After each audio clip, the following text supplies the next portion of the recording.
আসসালামু আলাইকুম বন্ধুরা, কেমন আছেন আপনারা? আশা করি ভালো আছেন। আলহামদুলিল্লাহ, আমরাও খুব ভালো আছি।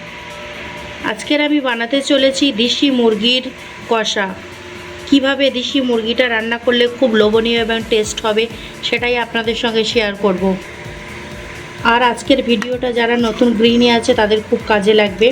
চলুন দেখে নিই কীভাবে আজকের আমি দেশি মুরগির মাংস কষাটা করব। আর বন্ধুরা, ভিডিওটা শুরু করার আগে আপনাদের কাছে একটাই অনুরোধ, আমার এই ছোট্ট চ্যানেলটাকে যারা এখনও সাবস্ক্রাইব করেননি প্লিজ সাবস্ক্রাইব করে পাশে থাকবেন। চলুন দেখে নিই কীভাবে আজকের আমি এই দেশি মুরগির মাংসটা রান্না করি। দেশি মুরগির মাংস রান্না করার জন্য আমি এখানে 1 কেজি পরিমাণে দেশি মুরগি ভালো করে কেটে পরিষ্কার করে ধুয়ে নিয়েছি। চলুন এবার রান্নাটা করে নিই। রান্না করার জন্য আমি এখানে একটা কড়াই নিয়েছি। এবার দিয়ে দেবো 100 গ্রাম মতো তেল।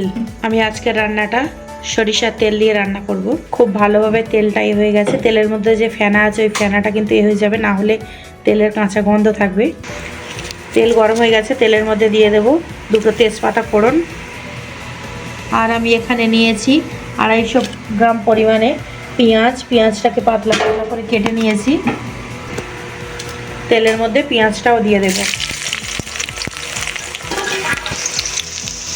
পেঁয়াজগুলোকে ভালো করে লাল লাল করে ভেজে নেব। পেঁয়াজটা আমার 2 থেকে 3 মিনিট ধরে ভেজে নিয়েছি। অনেকটা নরম হয়ে গেছে আর হালকা বাদামি হয়ে গেছে।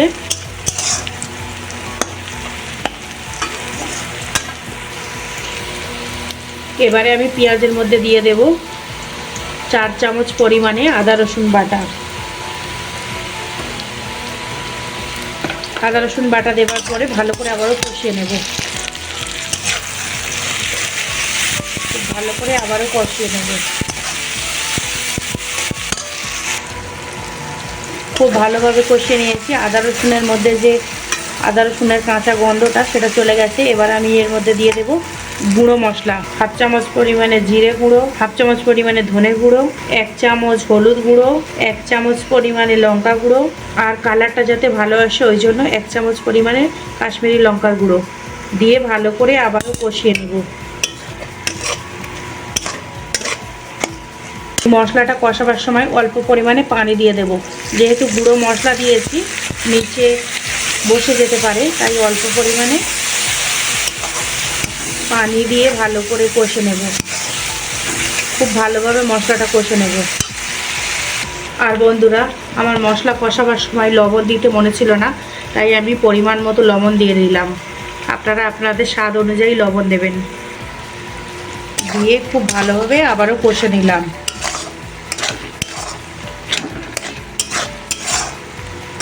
খুব ভালোভাবে মশলাটা কষানো হয়ে গেছে। এবার আমি চিকেন দিয়ে দেব। একদম দেশি চিকেন, দেখুন কতটা চর্বি। বাড়িতে যে মুরগিগুলো হয় সেগুলোই। এবার চিকেনটা দিয়ে দেব।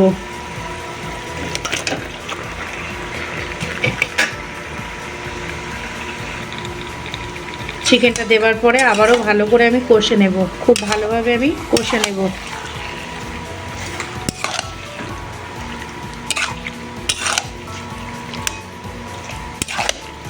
এভাবে ভালো করে কষে কষে অল্প অল্প পানি দিয়ে রান্না করে নেব। খুব ভালোভাবে কষতে হবে। দেশি মুরগি একটু শক্ত হয়, তাই অনেকটা সময় নিয়ে কষে কষে রান্না করে নেব। খুব ভালোভাবে এইভাবে এরকম করে আমি কষে নেব। কষে নিয়েছি। এবার এর মধ্যে দিয়ে দেব গরম পানি।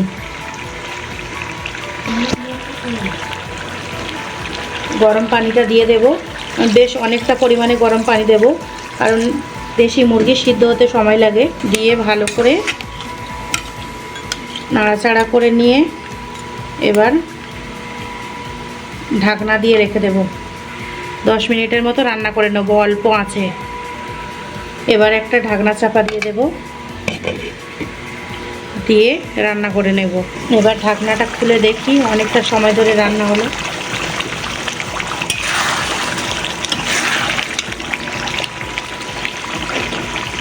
বেশ অনেকটা পরিমাণে ঝোলটা কমে গেছে।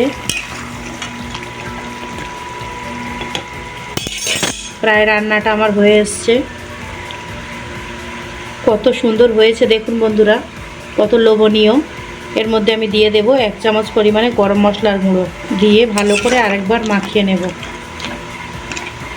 বন্ধুরা, আমার এই রান্নার ভিডিওটা কেমন লাগলো প্লিজ কমেন্ট করে জানাবেন। আর আপনারা বাড়িতে এইরকমভাবে দেশি মুরগি রান্না করে দেখবেন, দারুণ স্বাদ হবে। কতটা তেল বের হয়েছে দেখুন, প্রচুর চর্বি ছিল। বন্ধুরা, আমার এই ভিডিওটা যদি আপনাদের ভালো লেগে থাকে প্লিজ লাইক করবেন, কমেন্ট করবেন আর বন্ধুদের সঙ্গে শেয়ার করবেন। সকলে ভালো থাকবেন, সুস্থ থাকবেন। ধন্যবাদ। দেখা হবে আবার অন্য কোনো ভিডিওতে ইনশাআল্লাহ।